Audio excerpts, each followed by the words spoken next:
Welcome to this deep dive. We're tackling a topic you all sent in, technology and spirituality in the US. It seems like these days everyone's got an app to help get enlightened. But is tech really helping us connect, or is it just another distraction? That's a great question, really. It's like we've got this digital spirituality boom happening all around us, but is it actually getting us closer to, true spirituality? I know, right?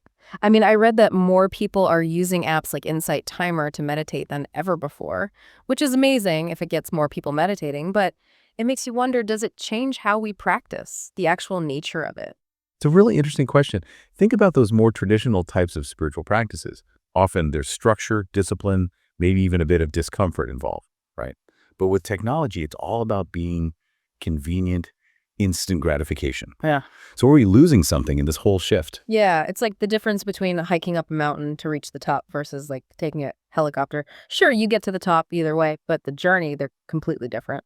Exactly. And that journey, all those challenges, that's often where the real growth happens. And it's not just about those individual practices either. Like, we're seeing this whole digital community scene popping up around spirituality. You've got your Instagram gurus, online yoga classes, even virtual sound baths.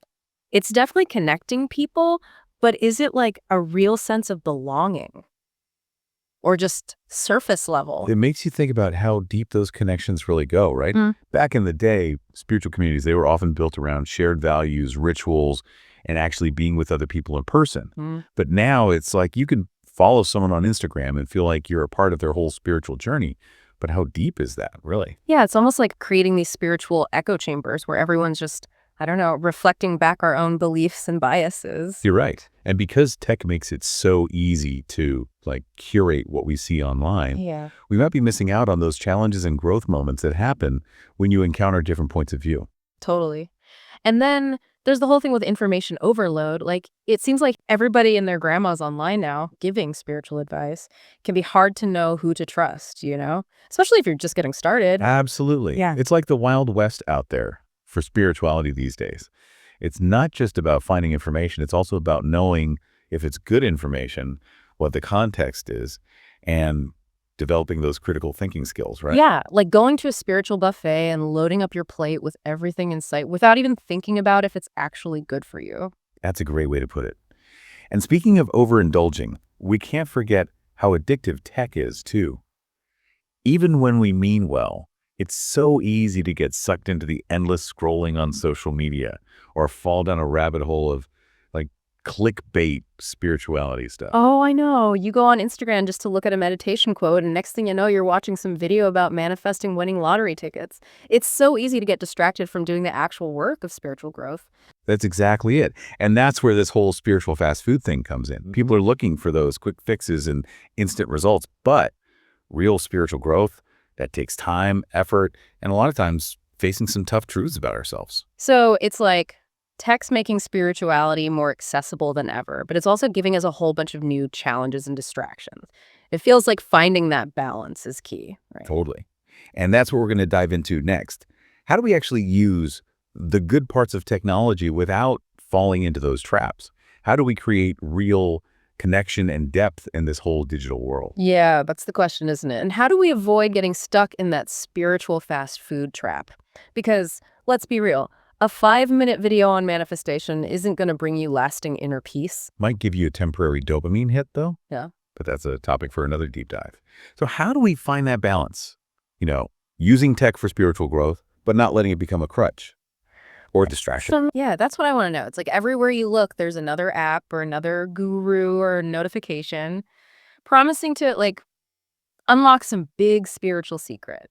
How do we cut through all that noise? I think one thing we can do is try to be more mindful about, our relationship with technology.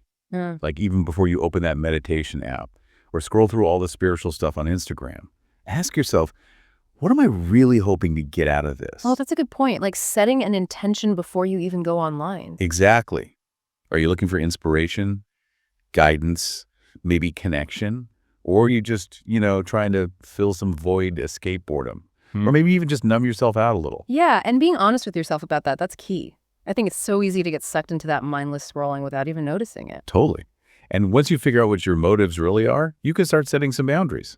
Maybe that's turning off notifications, scheduling some tech-free time, or even unfollowing accounts that leave you feeling like you're not good enough Yeah. or just stressed. Kind of like a digital detox, but for your soul. I like that. Now, on the other side, you can actually go out and find content that lifts you up, nourishes you. Follow those teachers and communities that really vibe with your values. Get into some meaningful conversations online. And use tech to connect with people who get you in real life. So it's all about curating what you see online to help you grow spiritually instead of letting those algorithms control everything you see. Yeah, exactly. Yeah. And remember, it doesn't have to be all or nothing with tech. You Right. can totally find ways to blend those online and offline practices together to have a more well-rounded approach. I love that. Actually, I've been trying out what I call hybrid rituals. Like, I'll start my day with a guided meditation from an app, but then I'll switch my phone to airplane mode and do some journaling or just sit in silence for a while. That's perfect. It's like using tech as a starting point, Yeah. a jumping off point, to get to a deeper, more grounded experience. And for anyone out there who's super busy, I think it's good to remember that even little moments of mindfulness can be just as powerful as those hour-long meditations.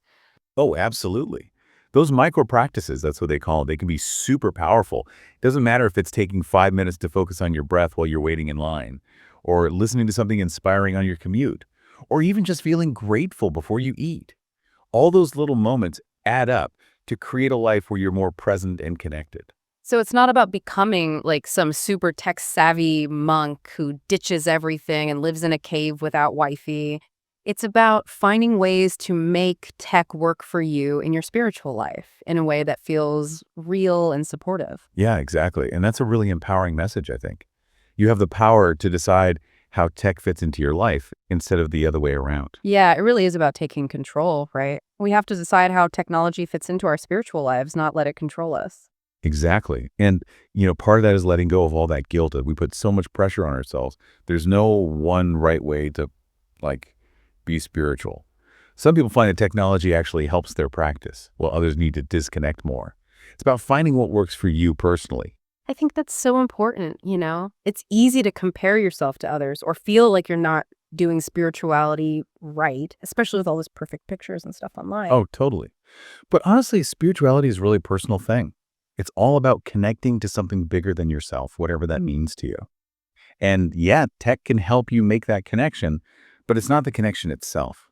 So maybe the question isn't, is tech good or bad for spirituality?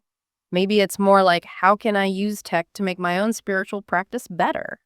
I think that's a great way to think about it. Technology, at the end of the day, it's a tool. It's up to us to decide how we're going to use it. Well said. We've talked about a lot today, from the pros and cons of all this digital spirituality to finding that balance and being intentional online.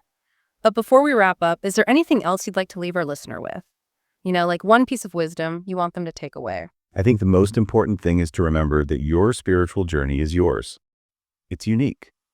Don't let all that noise online drown out your own inner voice. Trust your gut. Be picky about what you're taking in and never stop seeking, growing, exploring.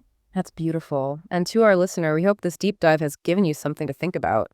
Maybe even inspire you to look at your own spiritual journey with a fresh perspective. Until next time, keep exploring that amazing world of spirituality with or without the help of technology.